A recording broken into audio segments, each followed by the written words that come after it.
Presentamos Trocha Abierta.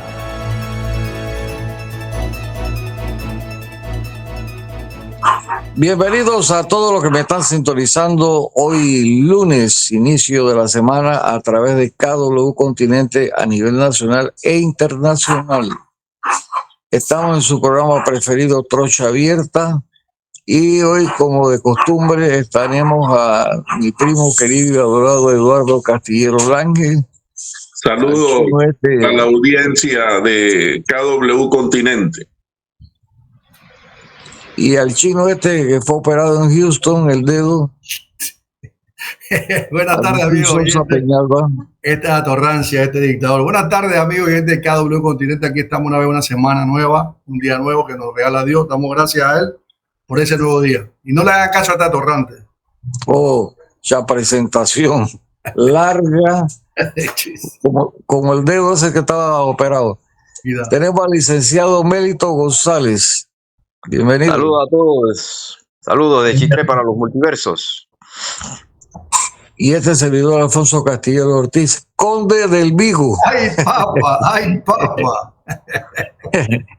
Hoy tenemos de invitado a nuestro amigo Willy Cochés, que Willy acaba de sacar un libro que vamos a tocar ese tema ahorita, para que las personas que nos están escuchando, que les interesa la historia, puedan comprarlo. Y ahora Willy nos va a decir dónde se puede conseguir el libro. Bienvenido, Willy. Muy buenos días, muchas gracias a Alfonso, a Trocha Abierta. Saludos, Eduardo, Agustín, Mélito. El libro se llama ¿Quién mató a José Ramón Guisado? Y es una trama investigativa que desarrollé en el curso de este año con la ayuda de muchos panameños que le encanta la historia, no para desenredar el crimen del presidente Remón, porque creo que a 69 años, el próximo enero, eso será un poco difícil porque nunca hubo intención de investigar quién lo mató, pero sí para tratar de desenredar la patraña que le hicieron a un hombre inocente, a José Ramón Guisado. ¿Quién era José Ramón Guisado? Fue vicepresidente de José Antonio Remón Cantera, un ingeniero graduado en Estados Unidos, que trabajó en la Junta Nacional de Caminos, o sea, fue uno de los constructores de la carretera interamericana. Trabajó en la delimitación de los límites entre Panamá y Colombia, o sea que vivió mucho tiempo en la selva darienita, realizando ese trabajo para el gobierno de Panamá. Fue político, fue vicepresidente en los tiempos de Arnulfo Arias en el año 41 y asumió la presidencia el 3 de enero de 1955, tras el asesinato del presidente Remón, y a los 11 días lo depusieron del cargo. Inventaron una serie de patrañas, lo convirtieron en cómplice de Rubén Miró, el supuesto autor material, y que a los 3 años de estar en la cárcel modelo, luego de haber sido destituido en la Asamblea Nacional sin prueba alguna, fue encarcelado 3 años en la modelo, en la misma cárcel modelo que yo estuve 10 años después. Y a los 3 años, al declarar inocente a Rubén Miró, declaran que ya no tenía razón de estar preso Guisado, pero ya lo habían matado moralmente, ya lo habían matado políticamente, ya lo habían matado económicamente, porque sus negocios fueron al traste, estando él y su socio principal detenidos sin razón. Inclusive el fiscal de la época de ese juicio tan absurdo que se dio en la Asamblea Nacional, José Narciso Lazo de la Vega, utilizó como mecanismo o argumento para decir que Guisado sabía y había pagado por el crimen de Remón el oír el dicho de 2 señoras que nunca se identificaron, que hablaban por teléfono, decían que Guisado quizás había dado 30, 40, 50 mil, que después se convirtieron en 75 en el juicio, pero que nunca se supo quiénes eran. O sea, fue una trama creada. Entonces mi libro analiza y prácticamente declara inocente a José Ramón Guisado, pero el fondo del libro es comparar lo que vivimos hoy con lo que se vivió hace 69 años en una sociedad donde había fraudes, donde inclusive manipulaban las elecciones, había traiciones entre políticos, invenciones de casos judiciales donde la justicia prácticamente no servía. Inclusive el libro en su primera página trae un recuento del diario La Hora sobre el chofer de Guisado, que denuncia al entonces presidente de la Corte Suprema de Justicia, Vázquez Díaz, de querer forzarlo a que declare que él, como chofer de Guisado, lo llevaba a reunirse con Rubén Miró. Y él dice, yo no puedo declarar eso porque eso es mentira. Hasta eso llegaron a inventar el presidente de la Corte Suprema de Justicia, compañero de farra de José Antonio Remón Cantera. Entonces, hay una serie de gente que participa en esta trama que yo la describo en este libro que se venderá, que se presentará este viernes en la Biblioteca Nacional a las 5 de la tarde, todos están invitados, y que se vende en la editorial Portobelo, en la Cultural Portobelo, en la Vía Argentina, en El Hombre de la Mancha, en Gran Morrison, por la suma de 20 balboas. Cuenta con un prólogo de Ana Elena Porras Guisado, nieta del expresidente Guisado, y a la misma vez nieta del expresidente Belisario Porras. O sea, un libro que tiene mucho material que va a ser para los abogados, para los conocedores de la historia, para los que les interesa la política, para que podamos comparar. Anoche que escribía mis palabras para presentarlo el viernes, decía que por lo menos había algo diferente en aquella época, y es la profesionalización casi en su totalidad de la fuerza pública. Imagínense que en los tiempos de Armódio Arias, 1932-1936, él, para tener control de la policía, nombró a su cuñado Aurelio Guardia como director de la policía. Después lo destituyó porque no le hacía caso. Pero también nombró a uno de sus capataces de la finca de él allá en Antón, creo que era la Santa Mónica, en la policía, y llegó a ser segundo comandante sin tener ninguna educación militar. Me refiero al coronel Saturnino Nino Flores, que fue segundo comandante de Bolívar Vallarino cuando este reemplaza a Remón. Vallarino se quedó en la posición de jefe de la Guardia Nacional 17 años, sirvió a 7 gobiernos, a Remón, los 12 días de Guisado, Dicky Arias, Ernesto de la Guardia, Marco Robles, Roberto F. Chari y los 11 días de Arnulfo. 17 años consecutivos. Imagínense el poder que tenía la fuerza pública en ese momento. Yo creo que el libro va a ser de interés. Las personas que lo han leído les ha gustado. Y bueno, como siempre que yo me caracterizo, yo no guardo nada en el tintero, suelto todo, hago un análisis de alguien que en la historia se presenta como un gran estadista. Me refiero a Armódio Arias Madrid, pero que en la práctica electoral era un tipo que quería controlar a quienes lo iban a reemplazar.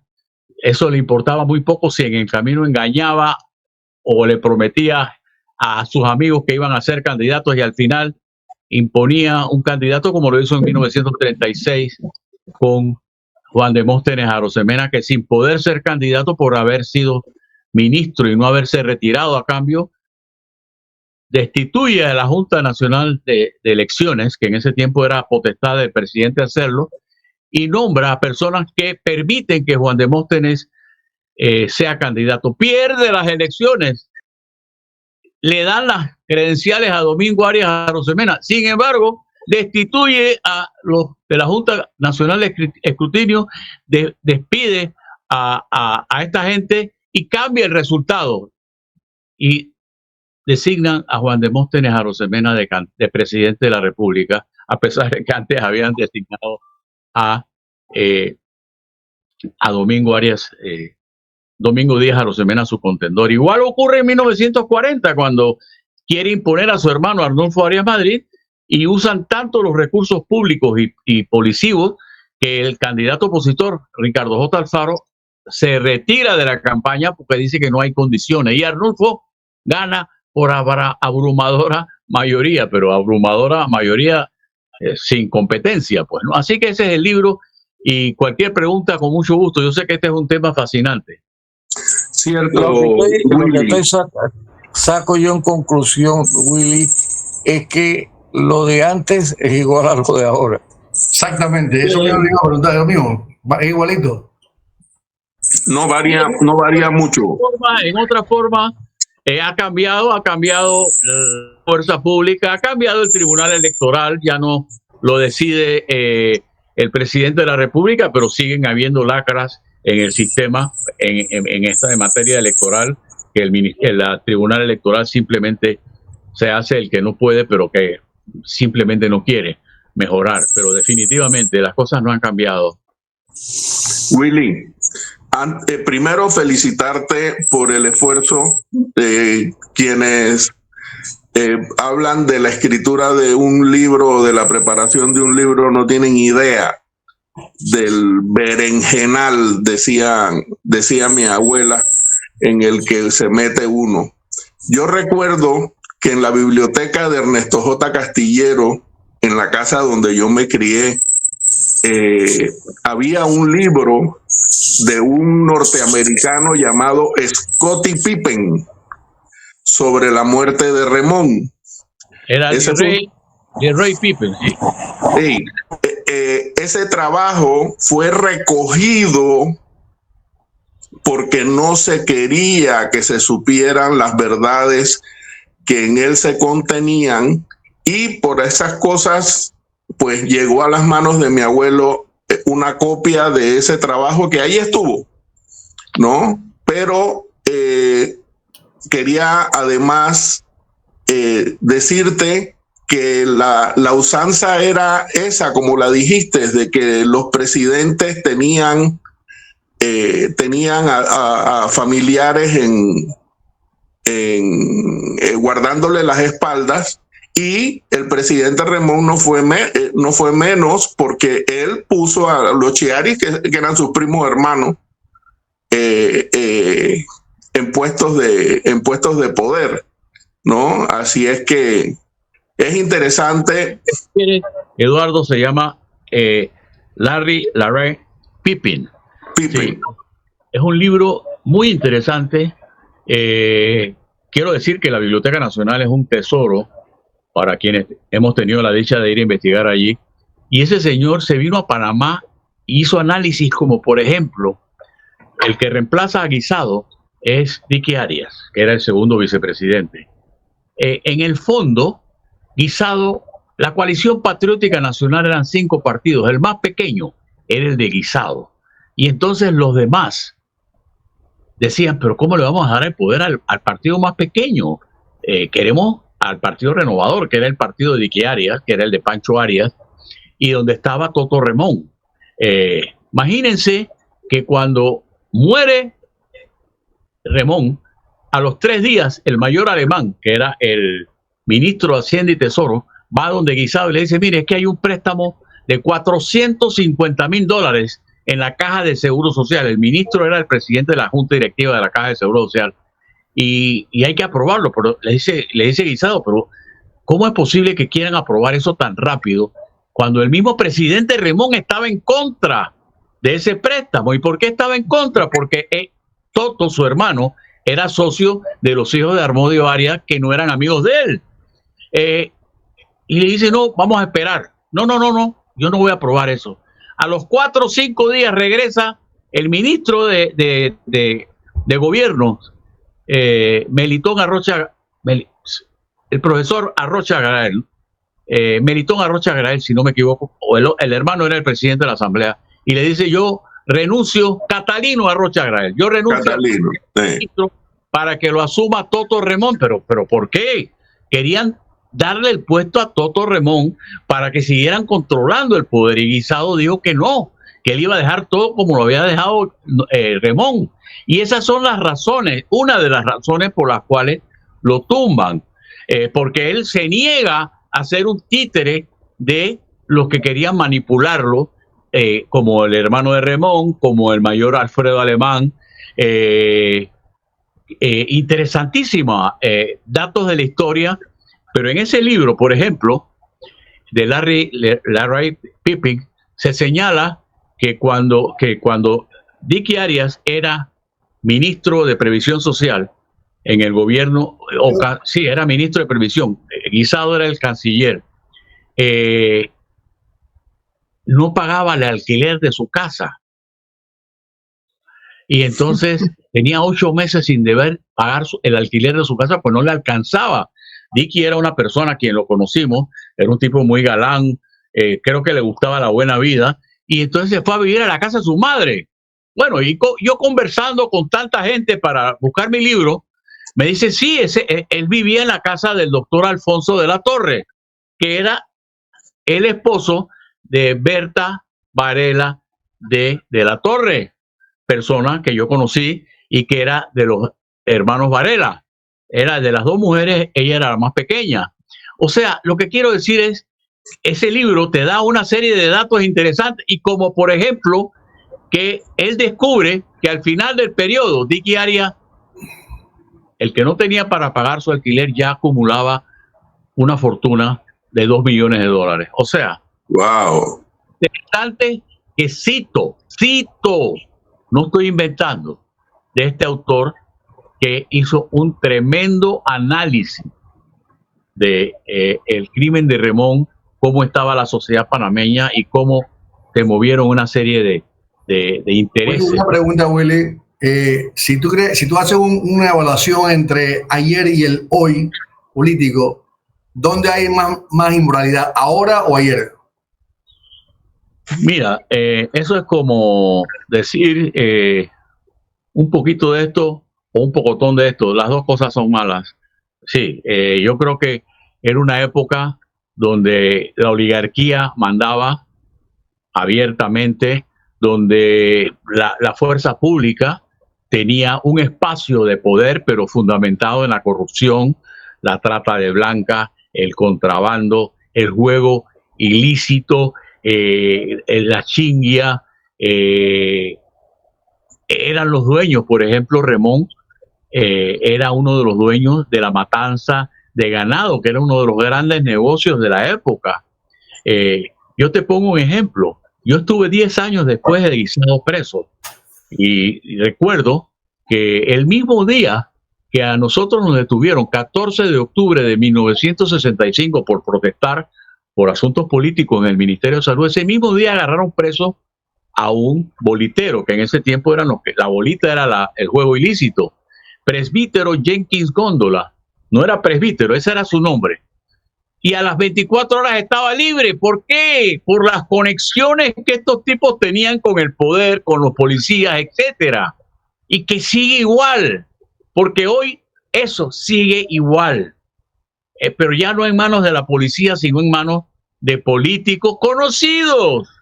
Los directores de la lotería los conocen, sin embargo, todo sigue igual, porque nos ha gustado ese jueguito de los que están arriba, mantenerse en el poder a expensas de las cosas públicas. Por eso que yo pienso siempre de que en este momento, políticamente hablando, no hay ese interés por país, sino por intereses económicos y políticos. El ejemplo clarito de lo que pasó ayer en el PRD. Todo lo que pasó en el PRD ayer, Yadedo poniendo gente, sus bases están descontentos porque no han podido participar, porque quieren estar en el poder no por el fin objetivo de que yo voy a ir porque quiero hacer el bien común a mi sociedad, sino más bien el bien común para ellos mismos. Y esto se ha degradado de una manera tan horrible que hoy en día estamos gobernados, incluso ya lo dijo Mulino ayer, o ayer lo dijo Varela, todo el mundo, que aquí ya se ha metido el narcotráfico dentro de la política. O sea, ¿hacia dónde nos van a llevar a esta gente? A un Ecuador. Bueno, Oye, Willy, sí. te quería preguntar algo. A Remón siempre lo asociaron con el narcotráfico. ¿Eso lo investigaste tú? Bueno, eso lo investigué yo. Hay unas fuentes muy importantes. Por ejemplo, la embajada de los Estados Unidos en aquella época tenía el dilema, muerto Remón, ¿qué hacer con el tratado de 1955 entre Remón y Eisenhower, que lo habían suscrito, lo habían terminado antes? Parte de las explicaciones que yo doy es que Eisenhower, presidente de Estados Unidos en esa época, le pone como condición a Remón: tú quieres que yo te firme el tratado, que se llamó de buen entendimiento o de amistad entre Panamá y Estados Unidos, donde subió la anualidad y le permitieron a los comerciantes panameños que vendieran en los comisariatos en la zona del canal, y le pide que hey, tienes que parar el narcotráfico, tienes que parar lo que está haciendo tu gente. Esa puede ser otra de las explicaciones por las cuales hay participación de los comandantes de la fuerza pública, de la Policía Nacional. En ese momento se llamaba Guardia Nacional, porque ya Remón le había cambiado el nombre, para que estaba molesto. Hey, este tipo, ahora que está de presidente, nos va a quitar a nosotros el negocio. Y mira tú que eso tiene alguna vinculación con el asesinato de uno de los posibles testigos del magnicidio, que fue el joven Danilo Sousa, que lo hieren en el momento que matan a Remón. Lo llevan, en lugar de una ambulancia, lo llevan a un patrulla que era conducido por Timoteo Meléndez, que era el tercer jefe de la Policía Nacional o de la Guardia Nacional, mayor Timoteo Meléndez, y dentro de el carro le hacen 2 disparos. El patrulla que recibe los 2 disparos desaparece por una semana del cuartel, porque lo mandan a reparar para borrar del asiento y de las puertas los impactos de bala. Impactos de bala, sí. Por ejemplo,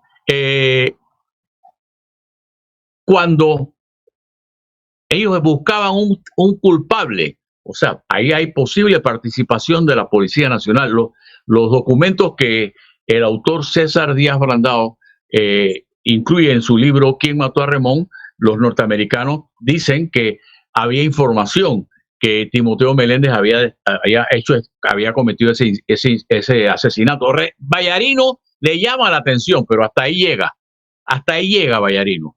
Pero hay cosas increíbles que pasan. Cuando se desaparecen todas las evidencias de lo que ocurre, y esa noche hay varios testigos que ven 2 personas que salen huyendo detrás del santuario. Hay informaciones de una lancha que con las luces apagadas sale por la bahía de Panamá, me imagino que ahí donde estaba el yates y pesca, etcétera. Pero la investigación fue totalmente nula, no había interés de modificar. Imagínate que el investigador que trae guisado a Panamá, Israel Castellano, de Cuba, nunca le enseñan el expediente, y un día el nuevo ministro de gobierno, porque apenas se cae guisado, nombran a Toto Remón ministro de gobierno. El nuevo ministro de gobierno le dice: váyase, y lo buscan al hotel, lo empaque, lo mandan a un vuelo diferente al para La Habana y se va. O sea, no había interés de investigar, no había, y había interés de echarle tierra a todo, inclusive de la misma familia del presidente Remón, que eran supuestamente los más interesados en esclarecer quién lo había matado.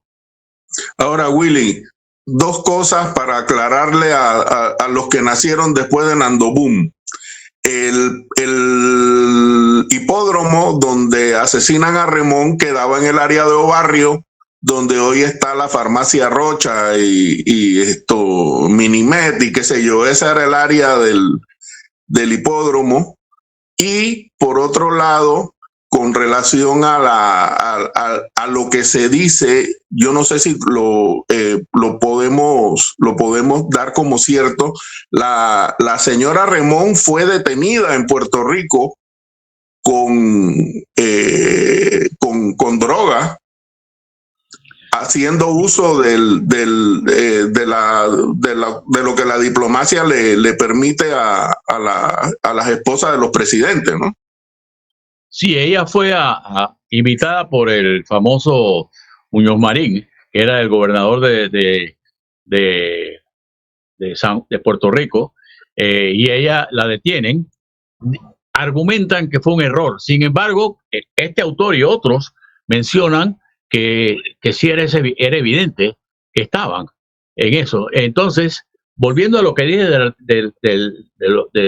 del tratado, la embajada americana dice, pero ¿qué vamos a hacer con esta gente que ha llegado al poder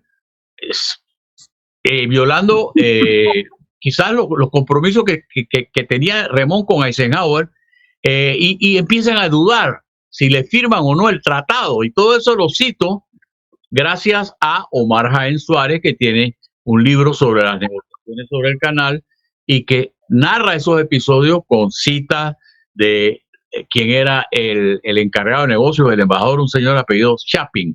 Pero definitivamente que ella decían que estaba implicada, y reportes posteriores así lo señalan, pues, ¿no? O sea, era práctica igual que ahora, se aprovechaban de sus posiciones, pues, ¿no? Así es. Interesante, Willy, interesante. Que estos trabajos ayudan a poder complementar la historia que no se ha escrito. Y sobre esto quiero hacer una aclaración. No se ha escrito porque comercialmente no hay forma de poder costear una publicación abarcando tantos detalles como los que se requieren para entendernos a nosotros mismos. Y tienes razón, Eduardo, tienes razón. Este trabajo lo he financiado yo, pero es una satisfacción el poder tener algo que ofrecerle a mi país en esta etapa de mi vida, porque creo que hay que aportar. Y yo creo que hay otro problema cuando tú escribes, y es que la gente no se atreve a pisar callos. En mis consultas, yo consulté con algunos de los familiares bueno, he hablado con mucha gente, con los familiares de Guisado, con los familiares de Saimalo, que era el socio de Guisado, con muchos miembros de la fuerza pública, para que me explicaran cómo era la policía en los tiempos de Vallarino, etcétera. Y uno me dice, mira, Willy, no alborotes el Congo, porque ya la familia de los Vallarinos ya vinculado con los Saimalo. Si eso fuera así, nadie escribiría nada. Yo sé que le voy a cambiar la imagen de una persona que para muchos era un gran estadista o fue un gran estadista, como Almodóvar Madrid, pero creo que en la honestidad histórica que debo tener, tengo que decir las cosas buenas y las cosas malas. Hay muchas personas de estas que yo conocí en vida, pero estoy tratando de poner las cosas como las vi. ¿Sabe cuál es el problema, Willy? ¿Sabe qué es lo que yo veo de todo esto? Y de acuerdo a lo que está tratando de preguntar Eduardo, es que depende de ese prisma donde tú estás, porque si tú buscas la misma historia, tú te encuentras dos historias, una historia que tú escribiste y una historia que tiene que hablar de los militares, en este caso la dictadura militar, pero no hay un libro objetivo, porque el que escribe siempre tiene una balanza hacia lo que está escribiendo en función de los libros que uno ha podido leer con relación a la historia, porque aquí no hay un libro real que te diga, como tú acabas de decir, pisaste callo. Hay ciertos libros que han salido por aquí, he leído, que te dicen, lo que pasa es que te hizo esto por el otro, y hay un grupo de personas que, a pesar de que escriben no libros, pero hacen un escrito larguísimo, son la gente frente a eso, cuando comienza a decir que el primo de este fulano con este, que este compró la empresa este es asociado con este. Entonces aquí no hay una historia que sea objetiva en este momento. No existe una historia objetiva de Panamá, a menos que se tengamos solamente el tema de cuando se independizó Panamá, los tratados que se dieron con Estados Unidos, cosas como eso, pero como una realidad histórica de decir, Oye, este libro me da objetivo. No lo encuentro. para eso está explicando Willy precisamente que Por en eso, su libro por eso, él no deja a un lado. Comparto tu opinión, Agustín. ¿por qué tú crees que le digo el libro de él? Yo le dije el libro de él porque el libro de él está siendo objetivo en lo que es la historia, que es lo que uno debe instruirse. Pero sí te quiero decir algo, mira, durante mi investigación me doy cuenta de que sí se ha escrito mucho sobre Panamá. Hay que quitarse el sombrero con los trabajos investigativos que ha hecho el profesor Celestino Araúz con su esposa, la profesora Pizur, ¿no? Verdaderamente son grandes trabajos. Jorge Conte Porras hizo un trabajo de Arnulfo Arias muy completo. Lo que pasa es, y ahí voy a lo que hace falta, y es que a nuestra juventud no le enseñan la historia. Yo recuerdo, yo estudié en un colegio católico, hacían más énfasis en la historia sagrada que en la historia de tu país. Se han eliminado materias como cívica, definitivamente, y en eso los militares tuvieron alguna culpa, y voy a explicar por qué.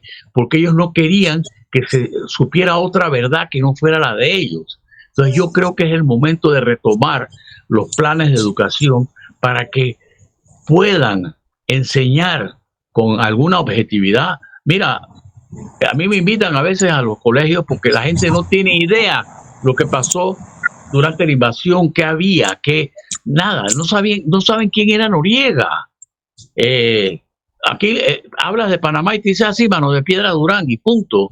Entonces yo creo que hacen falta textos históricos para los estudiantes que recojan lo básico de esta situación. Y objetivo, porque no balancear.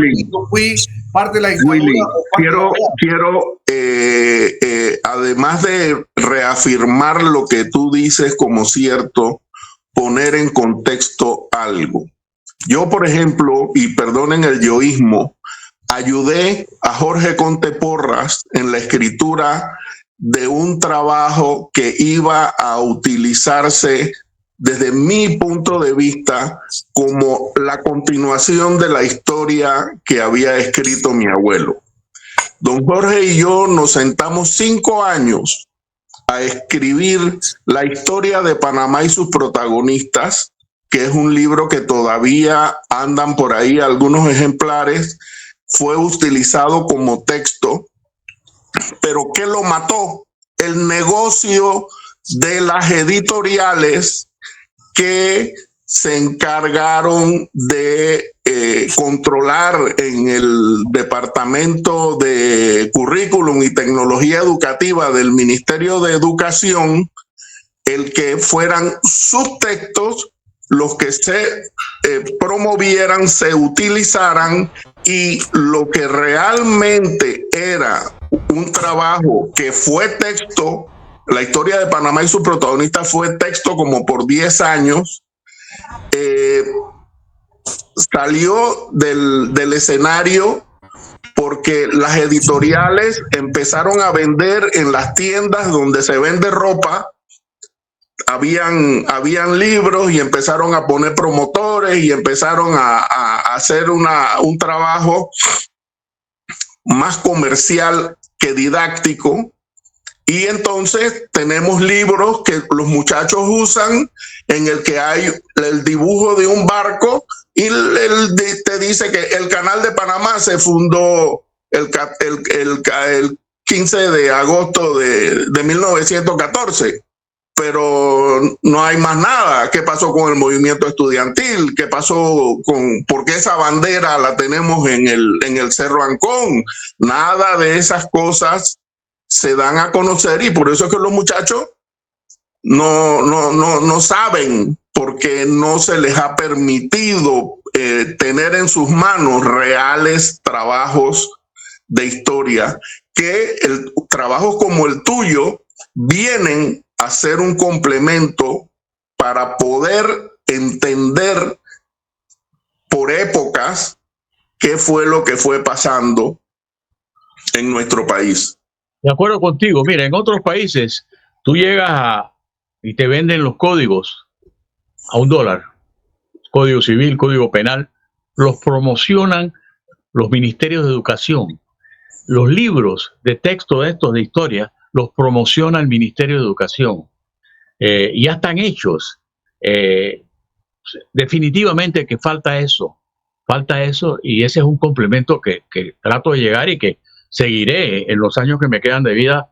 El próximo libro que quiero hacer es cómo se origina el gobierno de Endara, toda la tramoya que se dio allí, cómo el paso de la dictadura a la democracia, qué hubo detrás de todo eso.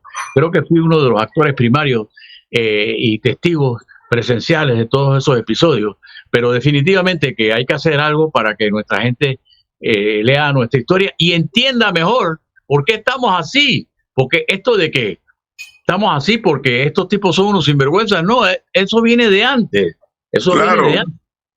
Pero es que, Willy, mientras que el ministerio se quede sentado esperando que a quien le conviene o le interesa vaya al ministerio a decirle, mira esto, ellos tienen que ir a las librerías a ver la oferta de personas como tú, de tantas personas que han escrito trabajos que pueden, hombre, no los pongan como texto, pónganlos como material de consulta, porque ese es otro negocio. Aquí hubo por más de 20 años un concurso de textos escolares que no lo controlaron y no se hicieron nuevos.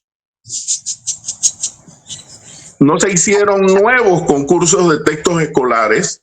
Creo que el último fue en el 72.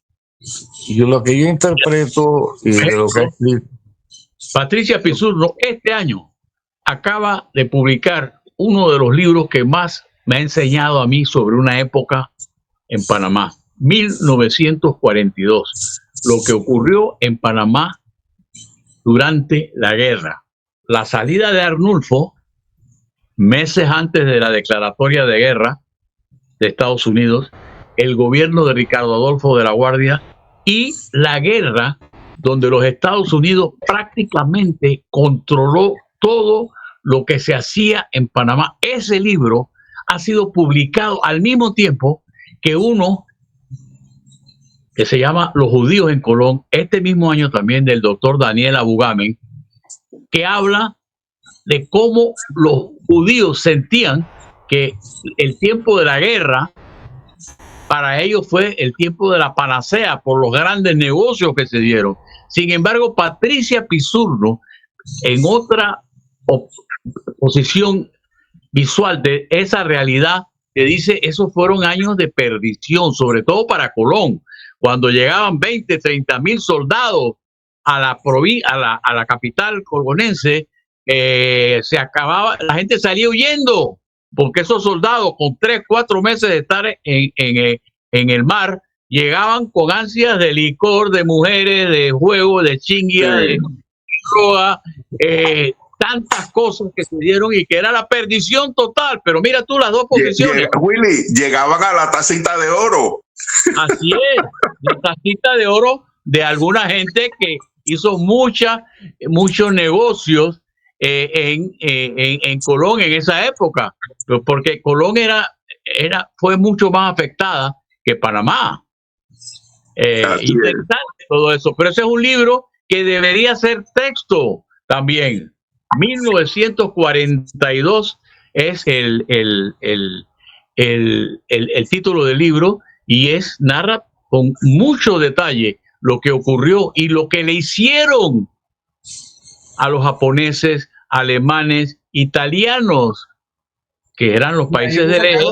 Algo tan sencillo como porque realmente ya la política y la educación aquí es política y no es tema de poder alzar esa capacidad de estudio a los muchachos.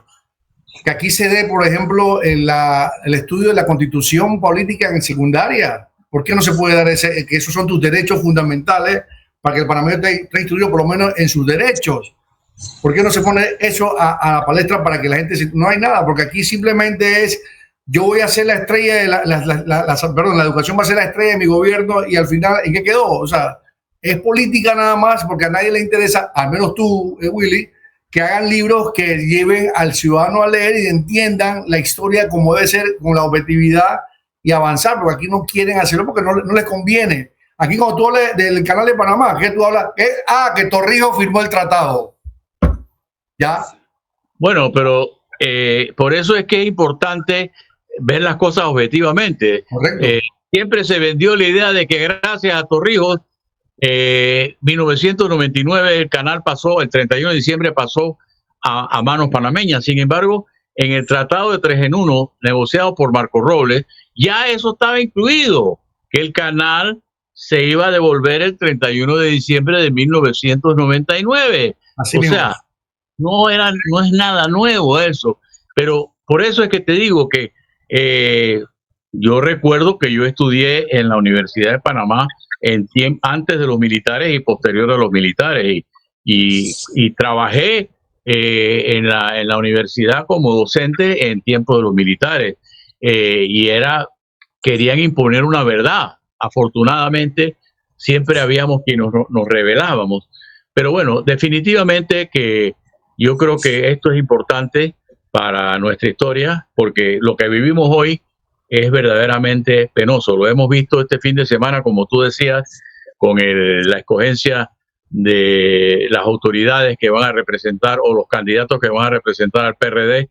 Lo hemos visto con la elección de José Raúl Mulino, el colega abogado que va a ir de vicepresidente, que creo y seguirá de vicepresidente cuando a Martinelli lo saquen y pongan a Marta, que yo no sé si esa es la jugada o es una jugada económica.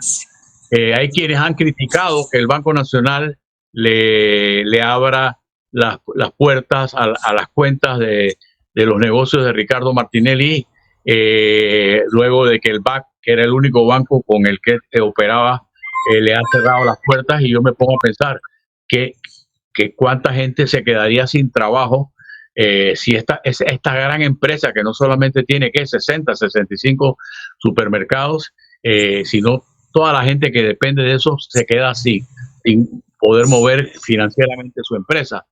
Así que estas son situaciones que nos hacen reflexionar lo que tenemos. Vemos que cómo se han ido refugiando en el Parlacén. Ahora el último refugiado es Vinicio Robinson, que cree que el Toro es que cree que Boca del Toro es su reino. Y ya me imagino que estarán preparando al nieto para que cuando el hijo se canse de ser diputado llegue el nieto, ¿no? Digo, cosas que verdaderamente no deberían ocurrir, pues, ¿no? Y menos en un partido que se dice democrático, donde el dedo de una persona parece tener una gran influencia. Pero bueno, Willy, ¿cómo estará esa conciencia que ya está pensando en irse para el Parlacén? Así mismo es, tío, parte que dice Willy, que va de primerito, o sea que el primero que sale electo es él, ¿no? Pero van saliendo cosas. Vi que Dorindo Cortés, que siempre ha sido Parlacén y fue diputado por el PRD, ahora se cambió a en la papeleta de Realizando Metas. Como que ha habido una serie de cambios, ¿no? Eso lo bautizaron como transfugismo. Unos compraban diputados, otros los alquilaban, y los que compraban fueron más fieles. Los que alquilaban se le cambiaron cuando vinieron las dos magistradas que Varela quería poner, que llegaron a la asamblea, y se las negaron, porque ahí nada más los habían alquilado, no los habían comprado. O sea, yo creo que verdaderamente todo lo que pasa a diario en materia política nos da asco. Me imagino que ustedes comparten ese mismo sentimiento, y le debe dar asco al país. Por eso es tan importante tratar de escoger al mejor en esta próxima elección. No solamente al mejor. Ahí veo que Álvaro Alvarado tiene un pregón: no votes en plancha, porque votar en plancha es darle la oportunidad que entren por residuos a algunos otros. Yo les quiero contar una experiencia de 1994. Nosotros en el Partido Demócrata Cristiano fue el más votado en 1989 y sacó 27 diputados. Hicimos cambiar las reglas electorales para nuestro favor. En la próxima elección sacamos un diputado. No siempre esos cambios te benefician, como el que acaba de hacer el PRD. Al final pueden hasta perjudicarte y ser otros los beneficiarios de lo que tú hiciste para tratar de beneficiarte tú, que me parece un acto de irresponsabilidad del presidente Cortizo haber aprobado, sancionado esa ley un día después que se la mandaron, a sabiendas que las reglas del juego y más en materia electoral no se cambian 7 meses antes de una elección. Pero bueno, dicen que ese es el precio que tuvo que pagar para que le aprueben rápidamente el contrato minero, que sabrá Dios cuándo lo llevan a la asamblea, porque no sé, ustedes ni yo hemos visto todavía cuáles son las modificaciones que le han hecho. El artículo 136 el artículo 136 de lo que es la reglamentación de las elecciones establece claramente que cada 5 años es que se revisa la normativa, y ellos simplemente sí lo hicieron, pero ahora anexaron algo que no debían haber hecho, porque el artículo 136 dice lo contrario. Dice que solamente cada 5 años tú puedes modificar la ley electoral. Y ellos lo hicieron ahora, y con la anuencia de este señor fantasma sinvergüenza, que ahora sale cuando tiene que salir, porque ahora sale todos los días, porque está haciendo la campaña a Gaby Carrizo, y a tambor batiente en menos de 24 horas lo firmó. Entonces, tú sabes que la semana pasada salió un artículo del abogado Eduardo Quiroz, haciendo hincapié en algo que no le hemos estado. Es la única vez en la historia de 1989 para acá que hay un candidato oficialmente apoyado por el mandatario de turno, y me refiero a Gaby Carrizo, apoyado por Nito Cortizo y aprovechando su condición de vicepresidente para ir a una elección. O sea, compitiendo con todas las ventajas del caso, porque de repente, yo soy el vicepresidente y voy a un consejo de gabinete. Yo soy el vicepresidente y voy a representar al presidente en un evento en el exterior. Pero yo soy el candidato. Entonces, verdaderamente que esta gente no entiende lo que es democracia. Y yo creo que es parte del problema. La democracia no es solamente ir a votar cada 5 años. La democracia es permanente. Es respetar las leyes electorales, la decencia, la ética, la moral. No es ético que Gaby Carrizo siga como vicepresidente y al mismo tiempo siga como candidato. No es ético. Dirán, no hay nada que lo prohíba. Definitivamente no hay nada que lo prohíba, pero no es ético, no es moral, no es conveniente para la democracia, pero es que ellos no entienden lo que es la democracia. Y esa democracia que hoy le niegan a su propia gente en el PRD, escogiendo de a dedo a quienes van a ser candidatos. No importa si hayan sido malos, no importa que Fábrega no haya sido un buen alcalde, no importa que Alexlic no haya sido un buen alcalde, no importa que Carraquilla haya sido un mal alcalde, que por cierto, de acuerdo a las reglas del PRD, él no podía ser candidato porque para ser candidato en el PRD tú tienes que tener cierto tiempo de estar en el partido, y él se había ido para Cambio Democrático y regresó, no hace ni un año. Pero bueno, eso no importa. La democracia no importa, y por eso es que estamos como estamos, porque no respetamos las reglas del juego. Willy, hay un detalle ahí que tú mencionaste. El tratado que se suponía pues se iba a aprobar, pero que nunca se aprobó, el 3 en 1, si fuera realmente un hecho, Torrijos no hubiera hecho el periplo que hizo a nivel mundial para convencer a los demás países que apoyaran el tratado Torrijos-Carter. Bueno, es que el tratado Torrijos-Carter incluyó otras cosas. Lo que quise decir es que ese tratado, mira, el tratado, siempre he dicho lo siguiente: el tratado se aprobó en Panamá porque había una dictadura. Torrijos era el dictador. Bueno o malo, suave o fuerte, era un dictador. si aquí hubiese habido democracia, el tratado nunca se hubiera podido aprobar. ¿Por qué? Porque se va mañana. No queremos un gringo más desde mañana. No tienen, o sea, nunca nos hubiéramos puesto de acuerdo. Es una realidad. El tratado está allí. Enhorabuena que esté allí. Una pregunta. No se aprobó porque se politizó el tema, se metió antes de las elecciones. Pero eso no le quita méritos a Torrijos, pero tampoco le quita a los anteriores que habían ya negociado eso. Willy, pero una pregunta. ¿Quién era el presidente cuando se firmó el tratado Torrijos-Carter? ¿Quién era que aparecía como pelele ahí de presidente, que debió haberlo firmado él y no Torrijos?